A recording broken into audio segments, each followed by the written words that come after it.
नमस्कार, मैं अश्विनी कुमार त्रिपाठी, संपादक निष्ठा परिवार।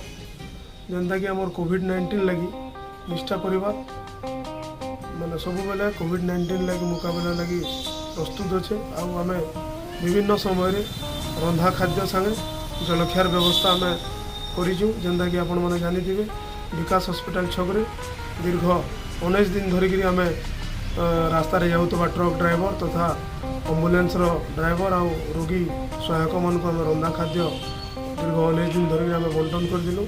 तार संगे संगे बुर्लारे दीर्घ 10 दिन धरिकी रोगी और रोगी सहायक मान आम टिफिन व्यवस्था करूँ। बर्तमान आमर नवा डाक्तरखाना जेन अच्छे DHH बरगढ़ सेनु भी आमर जलखिया सकालू जलखिया बंटन करा जाउछे।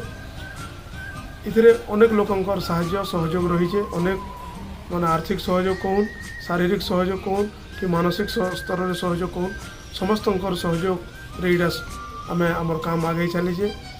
जेन माने भी आमको साहाय्य सहयोग करिजन समस्त को अनेक अनेक धन्यवाद देवार से निष्ठा परिवार तरफ कृतज्ञता ज्ञापन करूँ। आशा करमु आपण मनकर साहाय्य सहयोग भल पाइबा एंता निष्ठा परिवार प्रति सबुदिन थाउ। माँ समलेश्वरी आपण मनकर मंगल करूँ।